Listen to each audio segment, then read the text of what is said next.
আল্লাহকে হাজির নাজির জেনে বলে যাচ্ছি, আগামী কয়েকদিনে, কয়েক মাসে আওয়ামী লীগ তার পজিশনে যাবে।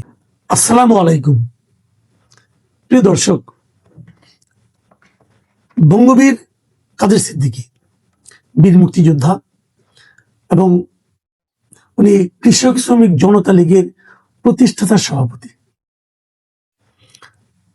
তিনি বলেছেন যে শিগগিরই আওয়ামী লীগ তার পজিশনে ফিরবে। এই বক্তব্যটা নিয়ে বেশ আলোচনা হচ্ছে, আমি নিজেও এটা নিয়ে একটু কথা বলতে চাই।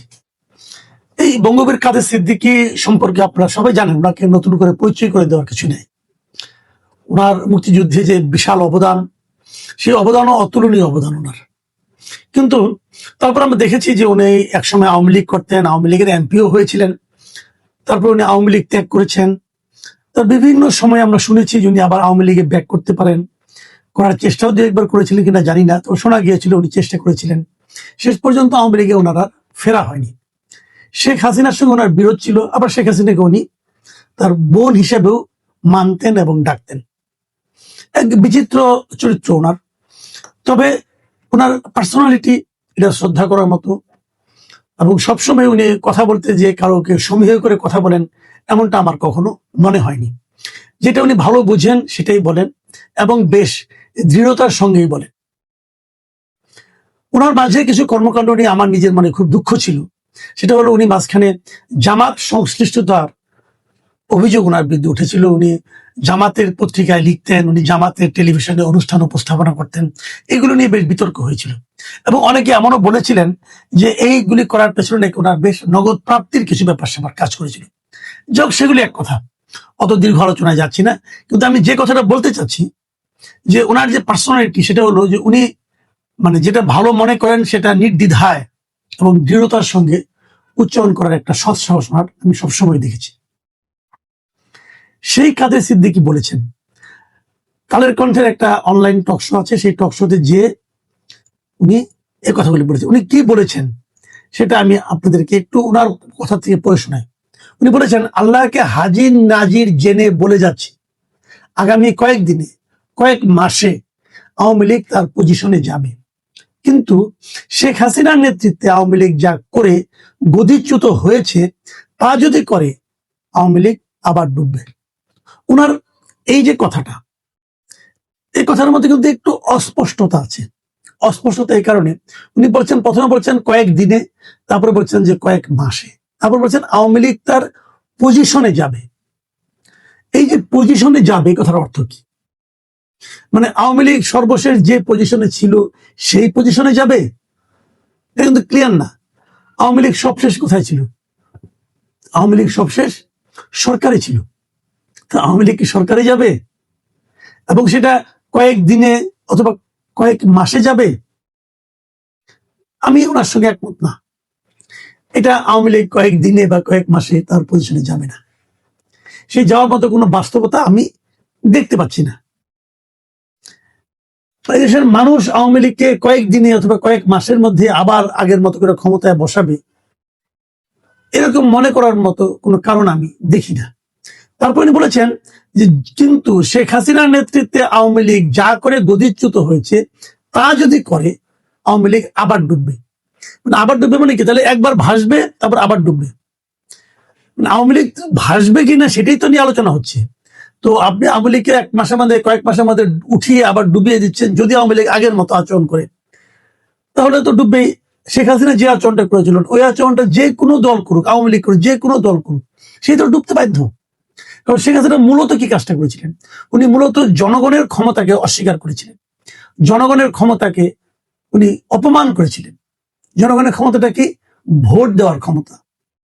আপনি জনগণের কাছ থেকে ভোট দেওয়ার ক্ষমতাটাকে কেড়ে নিয়েছিলেন। তো সেই কাজ যেই করবে ভাই, সেই ডুববে। এটা বলার জন্য বঙ্গবীর কাদের সিদ্দিকী হওয়া লাগে না। কিন্তু প্রথম যে কথাটা বললেন, সেই কথার হয়তো আমি শাব্দিক অর্থ করলে হয়তো আমি একটু দ্বিমত পোষণ করতে পারি। কিন্তু যদি আমি ভাবগত অর্থটা ধরি, ভাবগত অর্থ বলতে এটা যে আওয়ামী লীগ ব্যাক করবে বাংলাদেশের রাজনীতিতে, এটার সঙ্গে আমি একমত। আওয়ামী লীগের ব্যাক না করে কোনো উপায় নাই। এই জন্য নাই যে আওয়ামী লীগের মতো একটা এত বড় দলকে একদম ডুবিয়ে দেওয়া যায় না।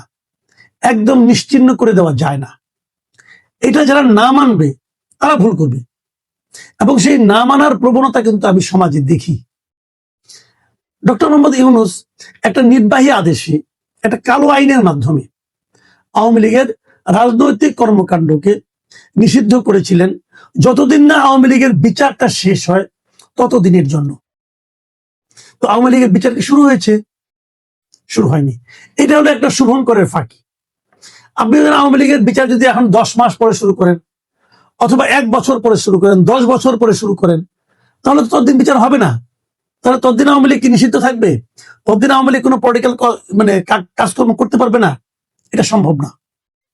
যারা ভাবছেন এখন, আপনারা জানতেও পারবেন না কবে স্ফুলিঙ্গটা জ্বলে উঠবে। এটাই হয়। শেখ হাসিনাও বুঝতে পারেনি জনগণ কবে তার বিরুদ্ধে বিদ্রোহ করবে, আগের দিনও বুঝতে পারেনি। কারণ এই জনগণের যে বিদ্রোহটা, এটা মানুষের মধ্যে ক্ষোভটা জমতে জমতে জমতে, এই পুঞ্জীভূত ক্ষোভ যখন বিস্ফোরিত হয় তখন আর কিছু করার থাকে না। সেরকম বিস্ফোরণের অপেক্ষায় কি এই সরকার থাকবে? আমি সরকার কথাটা বললাম কেন? বললাম এই কারণে যে ডক্টর ইউনূস যে অধ্যাদেশটা জারি করেছিল আওয়ামী লীগের কার্যক্রম নিষিদ্ধ করে, সেই অধ্যাদেশটাকে কিন্তু এই বর্তমান সরকার আইনে পরিণত করেছে। ডক্টর ইউনূসের অনেকগুলো অধ্যাদেশকে যখন তারা আইনে পরিণত করেছে, তার মধ্যে এটাও ছিল। তার মানে এখন আইন করেই আওয়ামী লীগকে, তার কার্যক্রমকে, তার বিচার শেষ না হওয়া পর্যন্ত নিষিদ্ধ রাখা হয়েছে। তাহলে এখন করণীয়টা কি? করণীয় হতে পারে দুটো। একটা হলো তাড়াতাড়ি বিচার শুরু হবে, এবং বিচারে যে সিদ্ধান্ত হয় সেটাই হবে। বিচারে যদি আওয়ামী লীগের রাজনীতিকে নিষিদ্ধ করা না হয়, তাহলে আওয়ামী লীগ রাজনীতি করতে পারবে। আর যদি রাজনীতিকে নিষিদ্ধ করা হয়, তখন আওয়ামী লীগ রাজনীতি করতে পারবে না। বিচারিক আদেশ একটা, আর নির্বাহী আদেশ আরেকটা। বিচারিক আদেশটা কি হয় সেটা জন্য আমরা অপেক্ষা না হয় করতে পারি। কিন্তু এখানে যে কথাটা বলা হচ্ছে সেটা হলো, যে কথাটা নাকি মানে কাদের সিদ্দিকীও বলেছেন, যে যদি আওয়ামী লীগ আসে, তাই সে আওয়ামী লীগটা কিভাবে আসবে? শেখ হাসিনার নেতৃত্বে আসবে? শেখ হাসিনা যেভাবে আওয়ামী লীগকে চালিয়েছে সেভাবে আবার চলবে? এটা নিয়ে কিন্তু একটা বড় প্রশ্ন। অনেকে এরই মধ্যে বলা শুরু করেছেন যে আওয়ামী লীগ আর শেখ হাসিনা এই দুটো হলো অঙ্গাঙ্গি ভাবে জড়িত। শেখ হাসিনা ছাড়া আওয়ামী লীগ তারা চিন্তা করছেন না। এটা ভালো, এটা তার নেত্রীর প্রতি প্রেম থাকতে পারে, অথবা শেখ হাসিনা এমন একটা জায়গায় চলে গিয়েছিলেন, তিনি এমন একটা চেহারা, এমন একটা ব্যক্তিত্ব, তারা তার বিকল্প কাউকে আর ভাবছে না। এটাও তাদের চিন্তা, নেতৃবৃন্দের প্রতি কর্মী সমর্থকদের যে আস্থা বিশ্বাস, হয়তো সে কারণে। কিন্তু প্রশ্ন হলো, যদি শেখ হাসিনা আসেন, তাহলে ওনার যে কৃতকর্ম, তার জন্য কি ওনাকে বিচারের সম্মুখীন হতে হবে না? এই জায়গাটাতে আমার প্রশ্ন। শেখ হাসিনা যদি আসেন, তাকে অবশ্যই তার বিচার করার দরকার হবে, কারণ ওনার বিরুদ্ধে অভিযোগ আছে। এই যে এতগুলি শিশু মারা গেল, এতগুলি মানুষ মারা গেল জুলাই আন্দোলনের সময়, সেই সময় সরকার প্রধান যিনি ছিলেন, তিনি কি হত্যাগুলোর দায় এড়াতে পারবেন? তাহলে ওনাকে, যে কথা কাদের সিদ্দিকী নিজেও বলেছেন, দেখেন উনি কি বলেছেন। উনি বলেছেন, যারা শেখ হাসিনা সরকারে ছিলেন, যারা অতিরিক্ত করেছেন, দেশে আইন শৃঙ্খলা আছে, আইনের বই আছে, সংবিধান আছে, সেই অনুসারে তাদের বিচার হবে। দরকার পড়লে শেখ হাসিনারও বিচার হবে। এটা কিন্তু কাদের সিদ্দিকী নিজেও বলেছেন। মানে যারা বাড়াবাড়ি করেছেন, যারা অন্যায় করেছেন, যারা অনিয়ম করেছেন, তাদের সকলের বিচার হতে হবে, এটা কাদের সিদ্দিকীর মত। এবং তিনি সেই সঙ্গে এটাও বলেছেন, কিন্তু দলীয়ভাবে নিষিদ্ধ করা, কার্যক্রম বন্ধ রাখা, এটা যারা করেছে তারাই অন্যায় কাজ করেছে।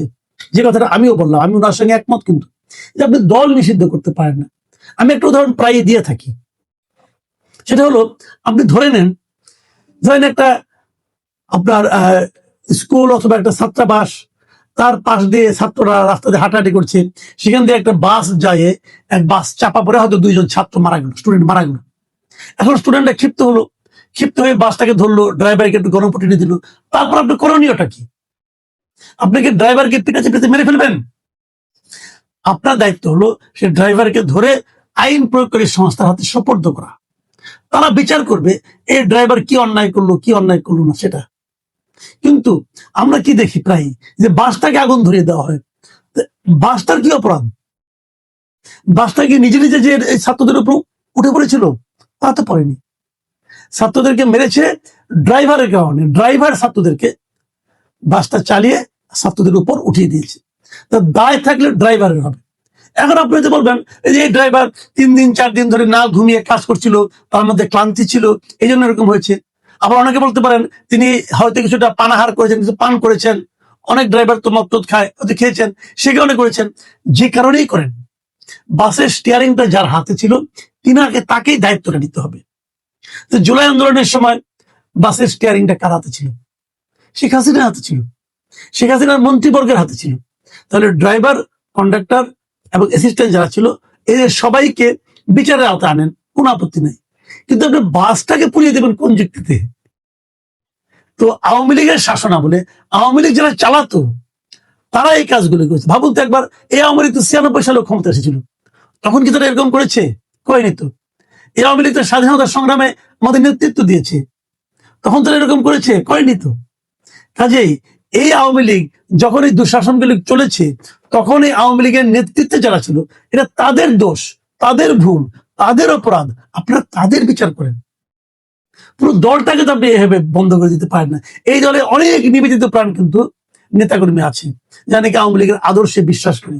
আওয়ামী লীগের আদর্শ কিন্তু গণহত্যা নয়, আওয়ামী লীগের আদর্শ কিন্তু ফ্যাসিবাদ নয়, আওয়ামী লীগের আদর্শ কিন্তু মানুষের ভোটাধিকার হরণ করাও নয়। যারা এগুলি বলেন তারা মতলবী কথা বলেন। যেমন ধরেন আমি 71-এর কথা বলি। 71-এ যে ঘটনাটা ঘটেছিল, 71-এ যারা রাজাকার হয়েছিল, যারা পাকিস্তানি বাহিনীকে সহায়তা করেছিল, যারা মুক্তিযুদ্ধের বিরোধিতা করেছিল, তারা কিন্তু দলীয়ভাবে সিদ্ধান্ত নিয়ে করেছিল। এই 2024-এ কিন্তু দলীয়ভাবে সিদ্ধান্ত নিয়ে হয়নি, বিষয়টা হয়েছে সরকারিভাবে। মানে যারা সরকারি ছিল তারা করেছে কাজটা। এই জিনিসগুলো মাথায় রাখতে হবে। বঙ্গবীর কাদের সিদ্দিকী তার এই অনুষ্ঠানে বিএনপিকেও কিছু পরামর্শ দিয়েছেন, এবং সেই পরামর্শগুলো আমি মনে করি বিএনপি যদি শোনেন তাহলে বিএনপির লস হবে না। তিনি বলেছেন, বিএনপি যদি শেখ হাসিনার নেতৃত্বে যেভাবে সরকারটা চলেছিল সেভাবে চলে, তাহলে তারেক রহমানের সরকারও ডুববে। মানুষের কথা শুনতে হবে, মানুষকে বিশ্বাস করতে হবে, এবং মানুষের বিশ্বাস অর্জন করতে হবে। এই প্রত্যেকটা কথাই আমি মনে করি গুরুত্বপূর্ণ। এবং আমি মনে করি কাদের সিদ্দিকী একজন প্রবীণ লোক, একজন বর্ষিয়ান রাজনীতিবিদ, ওনার অভিজ্ঞতা অনেক। সরকার যদি কাদের সিদ্দিকীর এই অভিজ্ঞতাজাত পরামর্শগুলি বিবেচনায় নেন, তাহলে আমার মনে হয় সরকার ভুল করবে না। প্রিয় দর্শক, এখন এই পর্যন্তই।